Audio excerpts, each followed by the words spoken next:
बाबा नहीं जाते, सारे से तुम्हारे देखो बाबा नहीं जाते। रास्ते में ताड़का मिल गई।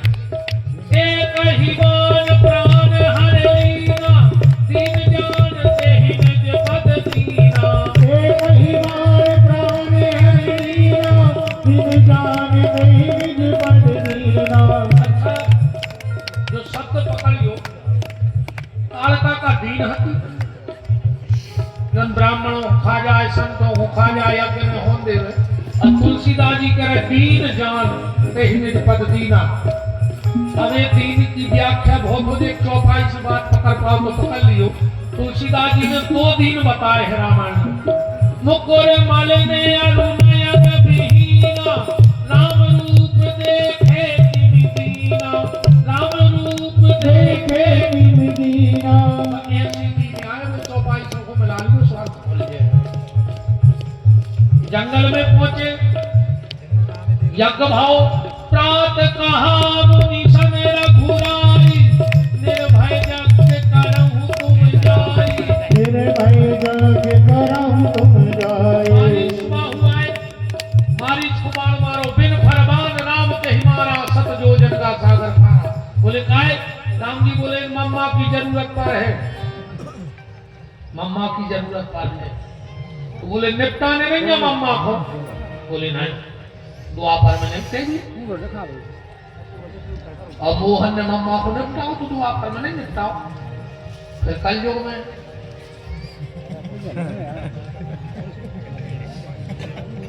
मोहन ने मम्मा को निपटा दो कि नहीं निपटा? कहूँ कि कहूँ ने घटाओ, हम कृष्ण लीला कहूँ कि कहूँ घटा, लेकिन मोहन ने मम्मा को निपटा दो। नहीं निपटा? नमस्कार, हम हमें तना टाइम लगा। कृष्ण ने यार कल सुन मारो तो जबरदस्ती बात करा। बीते राम ने मम्मा को निपटारा, उते कृष्ण ने कंस को निपटारा, मोहन ने मम्मा को निपटारा। राम क्या करे, भारी करे बुद्धि चला मोरी, कहाँ से भगवान वराते। ठीक है, अब राम श्री राम सुबाहु को मार दिया। अब एक बात पर भरकर ध्यान से सुन ले तुम्हारे। जनक जी ने दशरथ जी को चिट्ठी नहीं दे दिया होती है ना। अब ओ में आदमी ने कहानी बना लेंगे बेफजूली की कि सीता जी के स्वयंवर को नहीं हो तो दशरथ को नहीं दाओ, तो आदमी ने कथा बना लेंगे। कथा ऐसी आए तुम्हारों ने भी सुनी हुई। एक बार राजा जनक गए सकार खेल हुए है ना, सुन से कच्चा मार गए, घबरा गए, बाहती दशरथ के राज्य की सीमा। फिर उनने घर तक खबर पहुंचाई, सो दशरथ जी पूजा जा रहे थे, सुनने झाड़ू लगावे वाली माता को पहुंचा दो। उन्हें जाके बगैर जिंदा कर दी। कैसे जनक जी ने तो चिट्ठी नहीं दी, कैसे जाए कथा? या कथा कहूं नहीं लिखी, लिखी हो तो हमें चैलेंज ले आओ, कहां लिखी?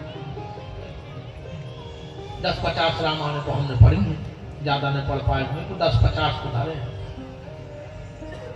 और बहुत संतों को सत्संग करो, भारी लंगोटी हुई है मैंने। हाँ, खूब बाबों की लंगोटी घिस खंड हुई है। उनको जो भले आगे बैठे तो खूब सत्संग करो है संतों से, हमने कभी नहीं सुनी। तो जनक जी ने चिट्ठी का नहीं दी, वो का कारण है? एक सीधो कारण है, रामायण पढ़ लियो। जनक जी ने को चिट्ठी नहीं दी, सब नहीं बुलाए गए थे। 2 चौपाई पढ़ लो। पहली विश्वामित्र की चिट्ठी नहीं आई, चौपाई का कह रही कि धनुष यज्ञ सुन रघुकुल नाथा, धनुष यज्ञ सुन रघुकुल नाथा। सुन के जा रहे और जनक जी का कह रहे सभा में खड़े होके कि देश देश के भूपति नाना, और सुन आए जो हम प्रण ठाना। तुम्हारे सुन के आए हो, हमने कोई बुलाव नहीं आया। चिट्ठी छपी नहीं थी, घोषणा भई थी, राजा जा रहे थे। अब विश्वामित्र जी ने सोची कि अगर हमने राम जी से कही कि कि चलो बेटा भी आओ खो। तो राम जी है ना, तो गुरुजी हमारे पिताजी ने यज्ञ को पहुंचाओ, अब तुम ठहरे बाबा तुम्हें चीन 70 जिले के आदमी, तो हम तो नहीं होते ही करा करें, तुम तो यज्ञ हो तो बताओ ना हम घरे जाएं। तो विश्वामित्र ने यज्ञ लगा दो धनुष के संगे, धनुष यज्ञ। बेटा राम एक यज्ञ तो होगा भारत को, एक नेपाल को करवा दे। राम जी बोले चलो। अच्छा महात्मा बहुत होशियार है। एक ट्रेन में एक बाबा जी बैठे और 4 बैठीला रखा, चार ही खेल रहे थे ताश। ट्रेन में बैठी, रात के 2 बज रहे, वो जंगल में ट्रेन जा रही। एक बोलो कि काय तेरे जब चेन काय लटक रही, जंजीर नहीं लटकी रे।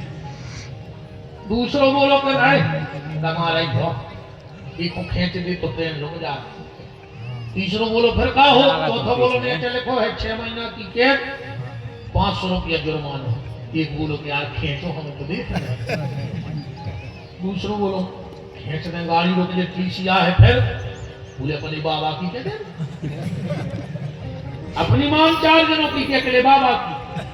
एक बोलो कि यार टीसी धार्मिक भाव, और इन्हें कसम मास में खाई बाबा ने। तो दूसरो बोलो तो अपन चंदा कर ले, 600 रुपया भाग ले।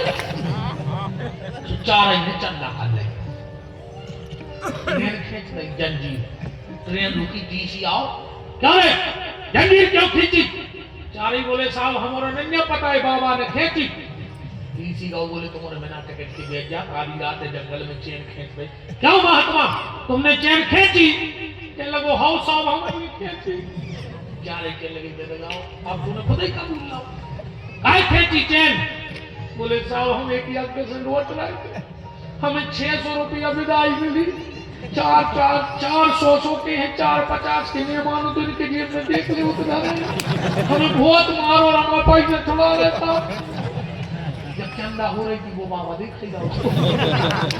सुने 600 ने कार के महात्मा को कहता है, टीसी ने 4 ही खोता गाड़ी छपका। तो विश्वामित्र ने ऐसी युक्ति लगाई कि राम मना न कर पाए कि धनुष यज्ञ सुन रघुकुल नाथा, हर्ष चले मुनिवर के साथ। एक आश्रम देखो, अहिल्या मिली, कथा तो बहुत बढ़ गई, हम भी आकर ने आज इतने एक बात भर समझ ली तुमने। अन्न खाने की हम जो कर चुके रहे। आजकल लोग एक तर्क कहते हैं, करते हैं कि गुरुजी पहले फलाने ऋषि श्राप दे देते, भस्म कर देते, मंत्रों से आग जल जाती, मंत्रों से बीमारी ठीक हो जाती, अब काय नहीं हो। तो मंत्रों में का दम नहीं है। उनके लाने हमारा एक जवाब है कि आज भी हमारे सनातन धर्म के वेदों में, शास्त्रों में, पुराणों में, मंत्रों में वही ताकत है कि अगर जल हाथ में लेके फेंक दे तो आग लग जाए। पर हम लोगों ने अपनी ताकत खो दी है, हम लोग गलत रास्तों पे जा रहे हैं। हम और त्रिकाल संध्या नहीं कर रहे, पूजा पाठ नहीं कर रहे, दूसरों को खूब बता रहे, खुद के बाल बच्चे नन्हे दूसरे को गिरमा पे रहा फिर रहा कि तुम पे लिस्ट तुम्हें हो जाए। अब बता आज के बाबा जी हरे माया खुदवा रहे। अब बताओ को हम माया खोद लेते होते तो तुम्हारे गांव में रीछ से बने बैठे होते चिल्लर को, हम खुदा ही न खोद लेते। हम इतने पगला है कि 5000 में तुम्हें 5 करोड़ की खुदवा रहे। अगर हमें माया दिखा रही होती तो हम ही न खोद लेते, काय खुले रीछ से बने बैठते तुम्हारे से। हम लोगों ने साधन भजन पूजन करना बंद कर दिया। बहु उपदेश कुशल बहु तोरे। बात जो हम कह रहे हैं, ब्राह्मणों ने अपनी ताकत खो दी, क्षत्रियों ने अपना बल खो दो। हाँ, क्षत्रियों की शोभा जान हुई कि तुम्हारे दरवाजे मुर्गा फिर रहे, बुकरा कट रहे, दारू पे बराई, ये क्षत्रियों के दरवाजे नहीं, ये तो राक्षसों के दरवाजे हैं। सच्चे क्षत्रिय का दरवाजा तो वो है कि क्षत्रिय की आंख ना खुले और उसके दरवाजे 2-4 मांग बीमारी आ जाए। क्षत्रिय तो वो है कि वो दरवाजे न निकल पाए और वो मंदिर की झालर और संत सुना पड़ने लगे। क्षत्रिय तो वो आए देखो वेद मंत्र ब्राह्मणों के दरवाजे खड़े होकर वेद मंत्र पढ़ रहे हो, आपको बोलेगा कि क्या आ रहे हो? तो तुम क्षत्रिय नहीं फिर राक्षस हो। तो ने तो अब वे तपस्वी हैं जो हुए सो भगवान जाने कहां है।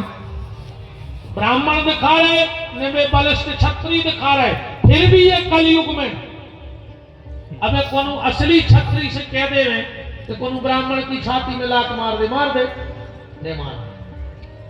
तो जब अभय के क्षत्रिय अभय के ब्राह्मणों की छाती में लात मार दे तज्जा नहीं आ, तो मर्यादा पुरुषोत्तम श्री राम ने ब्राह्मण पत्नी अहिल्या पे लात कैसे धरी होती?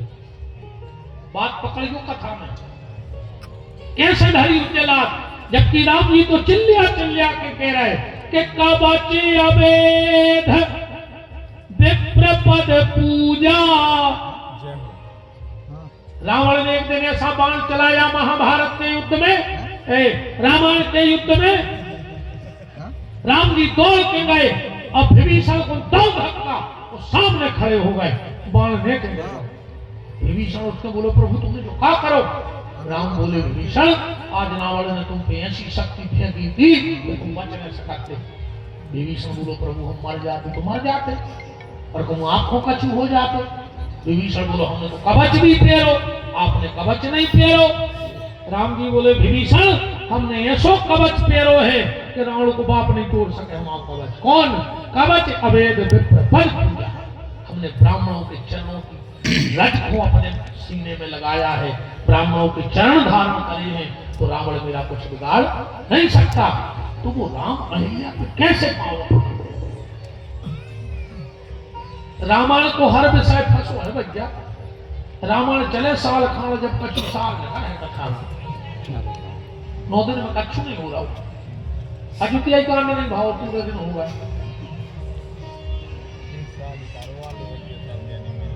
कथा तो बहुत घूम गए है, तुम तो ऐसा समझ ले कि राम जी ने अहिल्या को उद्धार कैसे करो, छंद पढ़ ले, उसे तो बहुत कछु लिखो है कि आश्रम एक दीख मगमाही खग मृग जीव जंतु कहनाई पूछा मुनि शिला प्रभु देखी सकल कथा मुनि कहा विशेषी गौतम नारी श्राप बस उपल देह धर धीर चरण कमल रज चाहती सुकृपा करो रघुवीर।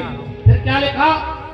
पर सत पद पावन शोक नसावन प्रगट भई तब पुंज सही। परसत मन झुकत, परस बेवारो झुकत है।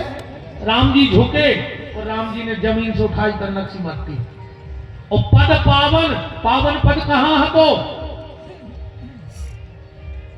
हृदय पे भृगु चरण चिन्ह बनो है। राम जी ने वह मिट्टी भृगु के चरणों में लगा के और जो अहिल्या पे फेंक गई तो पर सतपद पावन शोक नसावन प्रगट भई तब पुंज सही अतिशय बड़ भागी चरण लागी जुगल नयन जलधार बही पति श्राप जुदीना अति भल कीना परम अनुग्रह में माना। पति लोग चली गई, राम जी जनकपुर पहुंच गए।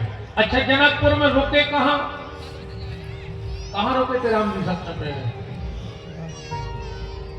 के देखे अनूप एक अमराई, आम के बगीचा में रुके। तो पढ़ लियो, आम के नीचे बैठ गए राम लक्ष्मण जी, वो चलाने लगे। तो स्वामित्र जी बोले कहा होगा? लक्ष्मण जी बोले कहा होगा? जोन घड़ी से तुम्हारे संग आए हैं, महुआ के देखा, पीपर के, बन जाके सोची कि तुम अच्छो शहर घुमावे ले आए हो, अच्छे महलों में रोको, तो तुमने फिर आम के नीचे बैठा दो। स्वामित्र बोले लक्ष्मण पता है तुम्हारे भैया आम के नीचे काय बैठा रहो? बोले काय? बोले आम के पेड़ में मोर रहते, मोर। आम की बालकों का कही जाए मोर। और विश्वामित्र बोले लक्ष्मण हम तुम्हारे भैया को ले आए हैं दूल्हा बना दे। तो हमने सोची कि मूड पे मोर तो धरवा था, फिर हम देखा को दूल्हा नहीं बना दे रहा। बारात में एक से एक वीआईपी आउट है, पर मोर कोई के सिर पे दूल्हा के। लक्ष्मण जी ने दूध ठाड़ के सोचा कि आ गया। बोले का? बोले हमारे मोर को धरवा दो। अच्छा नहीं अच्छी दवाई है जो ब्याह में हो रहा हो 5 मंगलवार मोरे आम के नीचे बैठो 5 मंगलवार मोरे आम के नीचे बैठो और बैठ जो बे दत्ता जे की उम्र हो न कहो कि महाराज आमंत्र झूठी पार बोल कर रहा गए अब मुंह में दांत न हुए और तुम आम के घरे का वो आम तक उखड़ जाए फिर करूँ हम कहूँ 2-5 साल में तुम्हारे पे आए ना आए भोकल तो राम से क्या हो महाराज हम तो वहाँ घूम दिए थे हम देख दिए थे और वो नहीं देख रहे अब तुम्हें देखने वाले आए हैं कि ले जावे बारी बताओ अब तो अब हमें देखने वाले हैं अब जो दिन हमारे लाने आदमी जो रहे तो आखिरी मेला लगने अपनों बस बताओ हमको आप 5 को देखते वाला तो हमें ले जाओ यहाँ जो दिन अपन निकाल दे तो जो अच्छी दवाई है बच्चा जे को ब्याह ने हो रहा हो सो आम के नीचे बैठ के बस उमारो तो ध्यान रखिए दवाई है। लक्ष्मण जी बैठ गए विश्वामित्र से बोले कि हो जाए ब्याह विश्वामित्र जी बोले लक्ष्मण अरे मिले गए हो आम तरे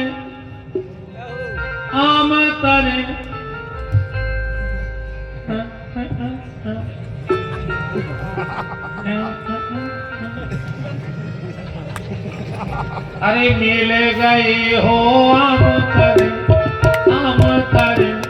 दूल्हा बन हो हरे हरे मिल गए हो आम तरे भैया आम तरे दूल्हा बन हो हरे हरे। ये तो ब्याह में भाव होते गाँव तो हनुमान जी ब्याह करवा दो जे को होगा हो में थप्पड़ी बजाओ ना घरे लड़ाई होती है बिना लगाओ यार मिले गए हो आम तरे दूल्हा बन हो हरे हरे मिल गए हो आम तरे भैया आम तरे दूल्हा बन हो हरे हरे। इन पाँवों से पत्थरा कर गए इन पाँवों से पत्थरा कर गए इन पाँवों से पत्थरा कर गए इन पाँवों से पत्थरा कर गए। अहिल्या उतार कर जाओ ऐसे पाँव के पाँव पर